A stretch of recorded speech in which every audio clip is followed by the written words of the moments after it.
சித்தராம் பன்னாட்டுப்பள்ளி மாணவ செல்வங்கள் அனைவருக்கும் என் இனிய காலை வணக்கம். ஹாய், நான் தான் உங்கள் சுகன்யா மேம். எப்படி இருக்கீங்க? சேஃபாக வீட்டில் இருக்கீங்களா?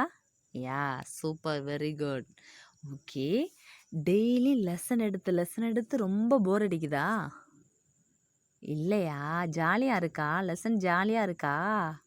Wow, super. ஓகே, இந்த ஜாலியோடு இன்னும் நிறையா ஜாலியாக இருக்கணும்ல?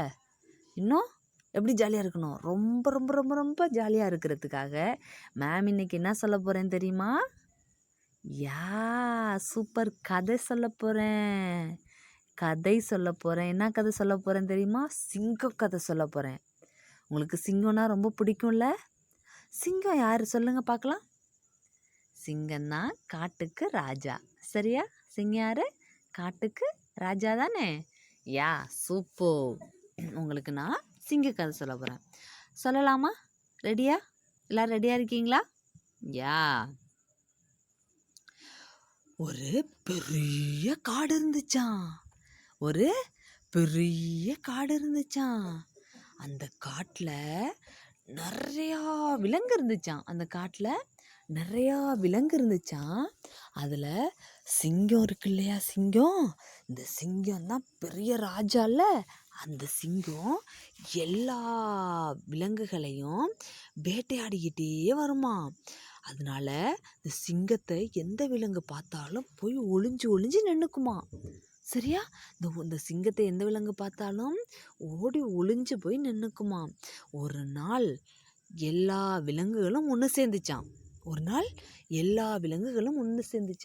அப்போ ஓநாய் இருக்குல்ல, இதுதான் ஓநாய். இந்த ஓநாய் என்ன சொன்னுச்சான்? நம்ம எல்லாரும் இப்படி ஓடி ஒளிஞ்சிட்டே இருக்கோம் இல்லையா? நம்ம ஏன் அப்படி ஓடி ஒளிகிறோம்? எப்போவுமே சிங்கத்துக்கு நம்ம இரையாக தான் ஆக போகிறோம். ஏன் நம்ம ஓடி ஒளியணும்? நம்மளே ஒரு முடிவெடுத்து டெய்லி ஒருத்தங்க அதோட குகைக்கு போய் நம்மளே இரையாக்கிக்குவோம், சிங்கத்துக்கு இரையாக்கிக்குவோன்னு முடிவெடுத்துச்சான். சரியா?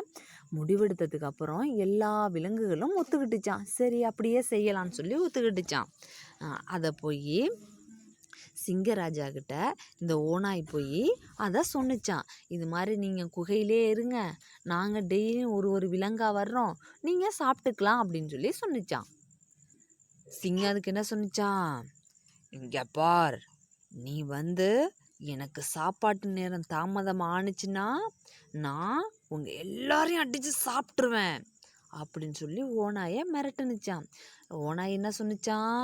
இல்லை சிங்கராஜா, டெய்லியும் கரெக்டான நேரத்துக்கு நான் உனக்கு வந்து இரையாயிக்குவோம் சிங்கராஜா, நீங்கள் என்ன சாப்பிட்டுக்கலாம் அப்படின்னு சொல்லி சொன்னிச்சான். சிங்கமும் என்ன நினச்சிச்சான்? சரி, நம்ம வேட்டையாடுறதுக்கு வெளியில் போக வேண்டியதில்லை, உட்காந்த இடத்துலையே நல்லா சாப்பிடலாம் அப்படின்னு நினச்சி ஒத்துக்கிட்டுச்சான்.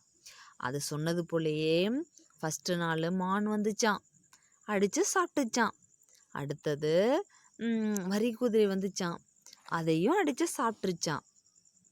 மறுநாள் 3வது நாள் முயல் குட்டி இருக்கு இல்லையா? முயல் குட்டி எவ்வளோ க்யூட்டாக இருக்கும். அந்த முயல் குட்டியை சாப்பிட்ற நாள் வந்துச்சான். ஆனால் முயல் குட்டிக்கு சாகிறதுக்கு விருப்பமே இல்லையாம். அப்போ முயல் குட்டி என்னடா பண்ணுறது, எப்படா தப்பிக்கிறது அப்படின்னு சொல்லிட்டு முயல் குட்டி ரொம்ப திங்க் பண்ணிகிட்டே இருந்துச்சான். எப்படி திங்க் பண்ணோம்? நல்லா தலையில் கை வச்சு ரொம்ப திங்க் பண்ணிகிட்டே இருந்துச்சான். அப்போது இது திங்க் பண்ணிட்டு ரொம்ப நேரம் கழித்து அந்த குகைக்கு போணுச்சான். ஏய் முயல், இப்போதான் வரியா நீ? எனக்கு சாப்பாடுறதுக்கு நேரம் ஆயிடுச்சு, நான் வர்றேன், உங்கள் எல்லாரையும் அடித்து சாப்பிட்றேன் அப்படின்னு சொல்லி முயல் குட்டியை சிங்கம் மிரட்டுனுச்சான். முயல் குட்டி அதுக்கு என்ன சொன்னிச்சான்? இல்லை சிங்கராஜா, நீங்கள் என்னை மன்னிக்கணும், நான் வந்தது தாமதம் தான் ஆயிடுச்சு, ஆனால் அதுக்கு காரணம் இருக்குது சிங்கராஜா, தயவு செஞ்சு என்னை கேளுங்க சிங்கராஜான்னு முயல் குட்டி கெஞ்சின மாதிரி கேட்டுச்சான். சரி சொல்லு அப்படின்னு சொல்லி சிங்கராஜா சொன்னாங்களாம். சொன்னோடனே சிங்கராஜா நான் வழியில் வந்துட்டு இருக்கும்பொழுது தூங்கிட்டாங்க. நான் வழியில் வந்துட்டு இருக்கும் பொழுது உங்களை மாதிரி ஒரு பெரிய சிங்கத்தை நான் பார்த்தேன். அந்த சிங்கம் என்ன அடித்து சாப்பிட பார்த்துச்சு. அடித்து சாப்பிடும் பொழுது, இங்கே பாரு நீ என்னை அடித்து சாப்பிட்டீன்னா எங்கள் காட்டோட பெரிய சிங்கராஜா இருக்காரு, அவர் வந்து உன்னை சும்மா விட மாட்டார் அப்படின்னு நான் சொன்னேன். என்னை விட பெரிய சிங்கம் இருக்கா, போய் உன் சிங்கத்தை கூட்டிகிட்டு வா பார்ப்போம் அப்படின்னு சொன்னிச்சு. நான் அதுக்கப்புறம்தான் நான் என் சிங்கத்தை நீ வேணா வா என் சிங்கத்தை காமிக்கிறேன் அப்படின்னு சொன்னேன். ஆனால் நான் வர முடியாது, நீ வேணா போய் உன் சிங்கத்தை கூப்பிட்டு வா அப்படின்னு அந்த சிங்கராஜா சொன்னிச்சு. அதனால தான் சிங்கராஜா ரொம்ப லேட் ஆயிடுச்சு, என்னை மன்னிக்கணும் சிங்கராஜான்னு சொல்லி இந்த முயல் சொன்னிச்சான். என்னை விட இந்த காட்டில் இன்னொரு சிங்கம் இருக்கக்கூடாது அப்படின்னு சொல்லிட்டு அப்படின்னு இருக்கக்கூடாதே அப்படின்னு சொல்லிட்டு, இங்கே வா அந்த சிங்கத்தை என்கிட்ட காட்டு அப்படின்னு சொல்லி முயலை கூப்பிட்டுட்டு போணுச்சான் ஒரு கிணத்து பக்கமாக. காட்டை தாண்டி ஒரு கிணத்து பக்கம் கூப்பிட்டுட்டு போணுச்சான். அப்போ முயல் என்ன சொன்னிச்சான், சிங்கராஜா இது உள்ளதான் அந்த சிங்கம் இருக்குது, நீ வேணா பாருன்னு சொல்லி சொன்னிச்சான். அந்த சிங்கமும் அந்த கிணத்தை உத்து பார்த்து ஒரு பெரிய கர்ச்சனை விட்டுச்சான். அப்படின்னு சொல்லி விட்டுச்சான். அப்போது அதோட அந்த சிங்கத்தோட பிம்பமும் அந்த தண்ணிக்குள்ளே தெரியும் இல்லையா, அதே போல் அந்த சிங்கமும் இந்த சிங்கம் எப்படி கரிச்சிச்சோ அதே போல் அந்த உள்ள பிம்பமும் கரிச்சினை காட்டுச்சான். அதை பார்த்த சிங்கம், நான் உன்னை சும்மா விட மாட்டேன் அப்படின்னு சொல்லி தாவி கிணத்துக்குள்ளே விழுந்துருச்சான்.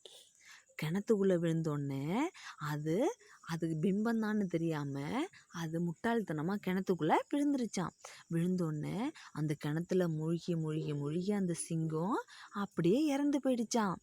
இந்த முயல் அதுக்கப்புறம் எல்லா விலங்குகள்கிட்டையும் வந்து இதை சொன்னிச்சான். இந்த மாதிரி சிங்கராஜாவை சிங்கத்தை நான் கொன்னுட்டேன், நம்மளை சாப்பிட்றதுக்கு இனிமேல் யாரும் வரமாட்டாங்க, நம்ம இனிமேல் ஜாலியாக இருக்கலாம்னு சொல்லி எல்லா விலங்குகளும் சந்தோஷமாக இருந்துச்சான். சரியா? இந்த முயல் மாதிரியே புத்திசாலித்தனமாக எல்லாரும் இருக்கணும். சரியா? நீங்களும் இந்த முயல் குட்டி மாதிரியே நல்லா மூளையை யூஸ் பண்ணி நல்லா சிந்திக்க கற்றுக்கணும்.